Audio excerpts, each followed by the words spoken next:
From Upper Michigan Source, this is your Sports on Demand for Wednesday, February 27th. I'm Mike Ludlum. Boys high school basketball districts continue, and in Division I, the Marquette Redmen entertained the Alpena Wildcats. Alpena making the nice long trip. The Redmen enjoying the fact they get to stay home this week if they keep winning.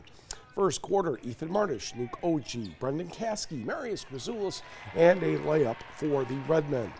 To the other end, Caden Wisniewski. Nice pass to Chris DeRocher, also off and in, up and in. Back to the other end, Luke Oji, Bryce Brazo. Yep, to Grazoulis, get the idea, and one on the play. Jack Shemansky will steal this pass for the Wildcats. He goes in for the layup. This game was close early on. Ball will get in the hands of Rafi Milano right here. Check out the crossover. Boom, boom. He's gone. And that's a layup. Marquette wins 60-41, and the Redmen will host Gaylord Friday at 6 o'clock in the district final. To Division III, Westwood, Negaunee. Pitch out goes to Jackson Sager. Scoops and scores off the high glass. Miners lead 22-19 early in the third. Sager had 17. Taylor Delangelo inside the Blake Hewitt. Off the window and good. Westwood back within one at 22-21. Delangelo loses the ball, goes right to Jason Waterman. Coast to coast, Jacob Adriano tried to draw the charge. Waterman avoided the contact and used the window. Next for Westwood, Blake Hewitt just a little strong. Jacob Adriano with the putback. Then the Miners, Jackson Sager to Drew Lindbergh for the almost required three. 29-23 Miners, about 3.5 into the third. Alex Munson entered the game and put in 5 quick points for the Miners. 14-5 run to start the second half. Miners up 10. Freshman Zach Carlson had 11 points for the Patriots, but Negaunee made enough free throws down the stretch to win 56-47. And Negaunee will host a district final Friday night against, and that would be the Gwinn Model Towners. Austin Forbes had 20. Tucker Taylor, 19 points and 10 rebounds. Gwinn over Ishpeming, 59-55. Jacob Kugler had 19 for Ishpeming. Also in Division III, Foster Wonders 22, Marcus Johnson 19. Iron Mountain finally pulled away from West Iron County in the fourth quarter to win 55-45. And Calumet had a big lead. Lance chopped it down to 3. Calumet makes enough free throws to win 51-39. That game Friday will be in Iron Mountain. In Division II, Gladstone needed 2 free throws by Jared Crow at the end to get past Menominee 75-74. Craig Kamina had 24 for Escanaba in the 79-57 win over Kingsford. So Escanaba at Gladstone on Friday. Also in D2, Sault Ste. Marie Cinderella run of one game comes to an end as Kingsley wins 42-38 and Boyne City bounced past Kalkaska 71-43. In Division 4, Dollar Bay and Chassell and Hancock and Baraga will try again on Thursday. Actually, they're trying to even out the bye situation over there. Meanwhile, Rapid River and Munising advance to the district final. Rockets 74, Big Day to knock 36. Jesse Madsen at 24. The Mustangs 73-37, taking care of Mid-Peninsula. In the Western UP, Bessemer made 21 of 22 from the free throw line to turn back Jeffers 62-43. Eli Nordine went over the 1,000 point mark for his career, and Uintah Creek stays alive, dispatching Wakefield Marinisco 48-39.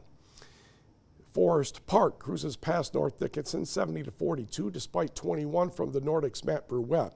North Central takes care of Stevenson 56-35, and the Jets visit the Trojans on Friday. In the Eastern UP, Pickford and Cedarville had very easy wins. That could be a very fun district final out that way. And it was Rudyard over Newberry 76-71. Brimley stays undefeated by getting past Engadine 70-54. Community College basketball, their tournament in action. Gogebic visiting Bay on the women's side, and that is a layup by Hunter Taylor off the nice play from Jordan Belleville. Next, Mid-Peninsula's Haley Trudell from the outside gets a friendly bounce. She ended up with 5 3-pointers and 17 points in the contest. Next, Norway's Jordan Kramer for 3. and she had a buzzer beater to end the first quarter. Moving on, it is Kelsey Ackerman of Munising putting that one home. The Norse hit 17 three-pointers in this game and won 78-40. And hugs for Lances Bailey Froberg of Gogebic. She could not play because of an ankle injury, but she wished Bay the best of luck as they go to North Dakota on Sunday. To the men, they're taking on Dakota County.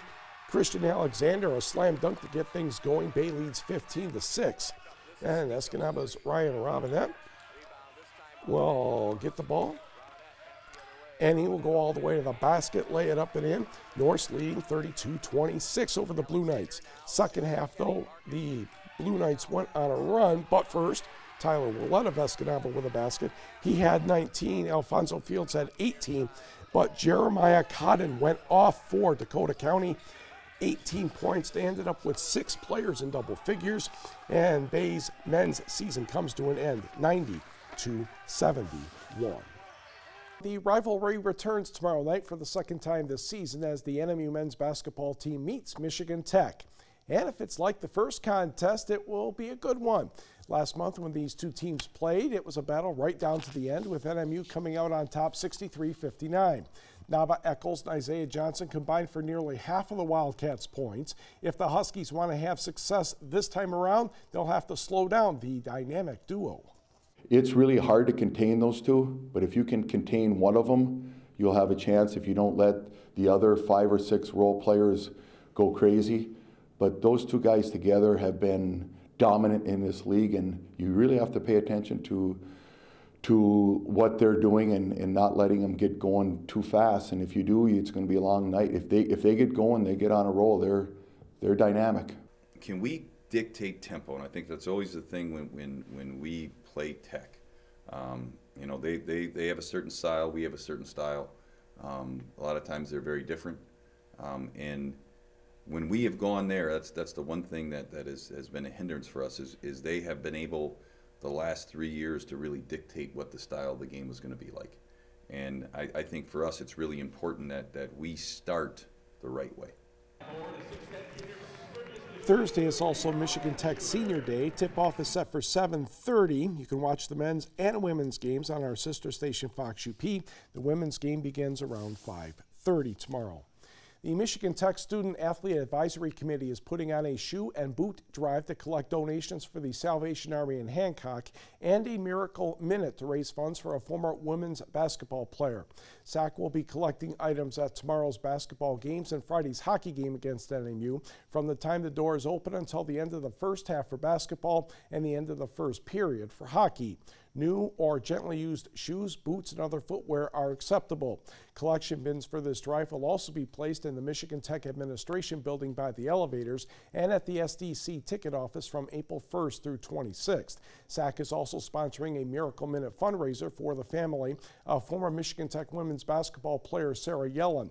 Sarah's 4-year-old son Mason is going through radiation treatments at Rochester Mayo Clinic for a brain tumor.